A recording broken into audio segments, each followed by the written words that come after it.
The War of the Kings by Ginzberg. On his return from Egypt, Abraham's relations to his own family were disturbed by annoying circumstances. Strife developed between the herdmen of his cattle and the herdmen of Lot's cattle. Abraham furnished his herds with muzzles, but Lot made no such provision, and when the shepherds that pastured Abraham's flocks took Lot's shepherds to task on account of the omission, the latter replied, "It is known of a surety that God said unto Abraham, To thy seed will I give the land. But Abraham is a sterile mule, never will he have children. On the morrow he will die, and Lot will be his heir. Thus the flocks of Lot are but consuming what belongs to them or their master. But God spoke, Verily I said unto Abraham I would give the land unto his seed, but only after the 7 nations shall have been destroyed from out of the land. Today the Canaanites are therein, and the Perizzites. They still have the right of habitation. Now, when the strife extended from the servants to the masters, and Abraham vainly called his nephew Lot to account for his unbecoming behavior, Abraham decided he would have to part from his kinsmen, though he should have to compel Lot thereto by force. Lot thereupon separated himself not from Abraham alone, but from the God of Abraham also, and he betook himself to a district in which immorality and sin reigned supreme, wherefore punishment overtook him, for his own flesh seduced him later unto sin. God was displeased with Abraham for not living in peace and harmony with his own kindred, as he lived with all the world beside.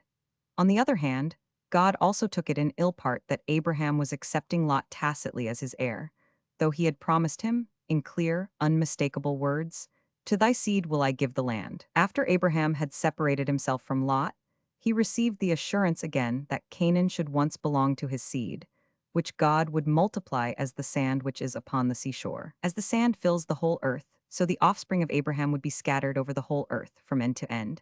And as the earth is blessed only when it is moistened with water, so his offspring would be blessed through the Torah, which is likened unto water. And as the earth endures longer than metal, so his offspring would endure forever, while the heathen would vanish. And as the earth is trodden upon, so his offspring would be trodden upon by the 4 kingdoms 82. The departure of Lot had a serious consequence, for the war waged by Abraham against the 4 kings is intimately connected with it. Lot desired to settle in the well-watered circle of the Jordan, but the only city of the plain that would receive him was Sodom, the king of which admitted the nephew of Abraham out of consideration for the latter. The 5 impious kings planned first to make war upon Sodom on account of Lot, and then advance upon Abraham 84 for one of the 5, Amraphel, was none other than Nimrod, Abraham's enemy from of old. The immediate occasion for the war was this. Chedorlaomer, one of Nimrod's generals, rebelled against him after the builders of the tower were dispersed, and he set himself up as king of Elam.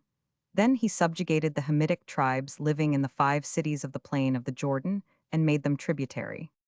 For 12 years they were faithful to their sovereign ruler Chedorlaomer, but then they refused to pay the tribute, and they persisted in their insubordination for 13 years.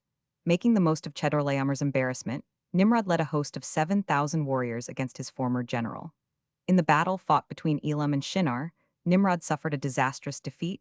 He lost 600 of his army, and among the slain was the king's son Martin. Humiliated and abased, he returned to his country, and he was forced to acknowledge the suzerainty of Chedorlaomer, who now proceeded to form an alliance with Arioch, king of Elasar, and Tidal, the king of several nations, the purpose of which was to crush the cities of the circle of the Jordan.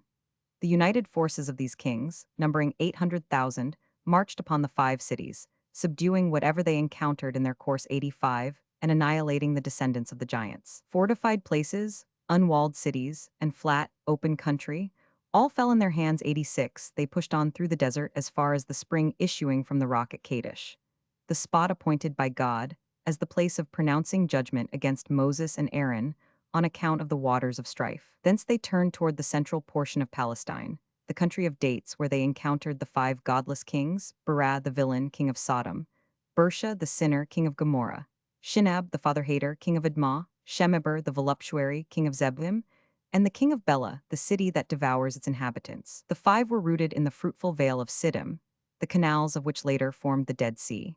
They that remained of the rank and file fled to the mountains, but the kings fell into the slime pits and stuck there. Only the king of Sodom was rescued, miraculously, for the purpose that he might convert those heathen to faith in God that had not believed in the wonderful deliverance of Abraham from the fiery furnace 87. The victors despoiled Sodom of all its goods and victuals, and took Lot, boasting, We have taken the son of Abraham's brother captive. so betraying the real object of their undertaking. Their innermost desire was to strike at Abraham 88.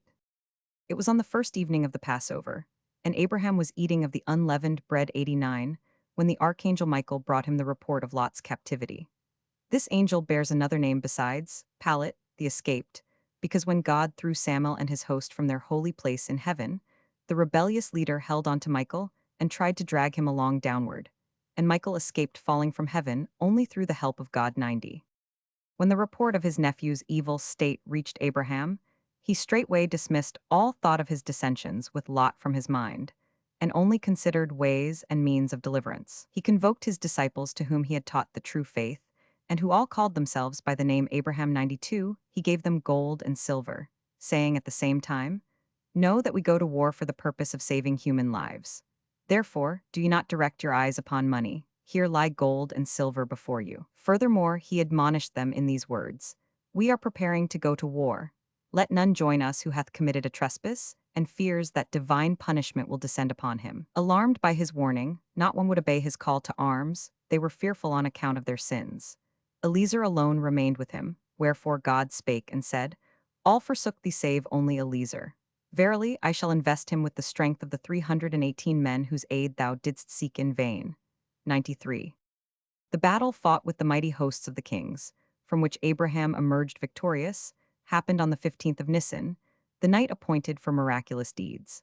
The arrows and stones hurled at him affected not 95 but the dust of the ground, the chaff, and the stubble which he threw at the enemy were transformed into death-dealing javelins and swords. Abraham, as tall as 70 men set on end, and requiring as much food and drink as 70 men, marched forward with giant strides, each of his steps measuring 4 miles, until he overtook the kings and annihilated their troops. Further he could not go, for he had reached Dan, where Jeroboam would once raise the golden calves, and on this ominous spot Abraham's strength diminished 97. His victory was possible only because the celestial powers espoused his side. The planet Jupiter made the night bright for him, and an angel, Layla by name, fought for him 98 in a true sense. It was a victory of God. All the nations acknowledged his more than human achievement, and they fashioned a throne for Abraham and erected it on the field of battle. When they attempted to seat him upon it, amid exclamations of "Thou art our king, thou art our prince, thou art our God," Abraham warded them off and said, "The universe has its king and it has its God." He declined all honors and returned his property unto each man. Only the little children he kept by himself. He reared them in the knowledge of God, and later they atoned for the disgrace of their parents. Somewhat arrogantly, the king of Sodom set out to meet Abraham. He was proud that a great miracle, his rescue from the slime pit, had been performed for him, too. He made Abraham the proposition that he keep the despoiled goods for himself. But Abraham refused them and said, "I have lift up mine hand unto the Lord God Most High, who hath created the world for the sake of the pious, that I will not take a thread, nor a shoe latchet, nor aught that is thine. I have no right upon any goods taken as spoils 100 save only that which the young men have eaten, and the portion of the men who tarried by the stuff, though they went not down to the battle itself." The example of Abraham in giving a share in the spoils, even unto the men not concerned directly in the battle, was followed later by David, who heeded not the protest of the wicked men and the base fellows with him, that the watchers who stayed by the stuff were not entitled to share alike with the warriors that had gone down to the battle. 101. In spite of his great success, Abraham nevertheless was concerned about the issue of the war. He feared that the prohibition against shedding the blood of man had been transgressed, and he also dreaded the resentment of Shem, whose descendants had perished in the encounter. But God reassured him and said, "Be not afraid, thou hast but extirpated the thorns, and as to Shem, he will bless thee rather than curse thee." So it was. When Abraham returned from the war, Shem, or as he is sometimes called, Melchizedek, the king of righteousness, priest of God Most High, and king of Jerusalem, came forth to meet him with bread and wine. And this high priest instructed Abraham in the laws of the priesthood and in the Torah, and to prove his friendship for him he blessed him, and called him the partner of God in the possession of the world, seeing that through him the name of God had first been made known among men. 103. But Melchizedek arranged the words of his blessing in an unseemly way. He named Abraham first and then God. As a punishment, he was deposed by God from the priestly dignity, and instead it was passed over to Abraham, with whose descendants it remained forever. 104. As a reward for the sanctification of the holy name, which Abraham had brought about when he refused to keep aught of the goods taken in battle. 105. his descendants received two commands: the command of the threads in the borders of their garments, and the command of the latchets to be bound upon their hands and to be used as frontlets between their eyes. Thus they commemorate that their ancestor refused to take so much as a thread or a latchet, and because he would not touch a shoe latchet of the spoils, his descendants cast their shoe upon Edom. 106.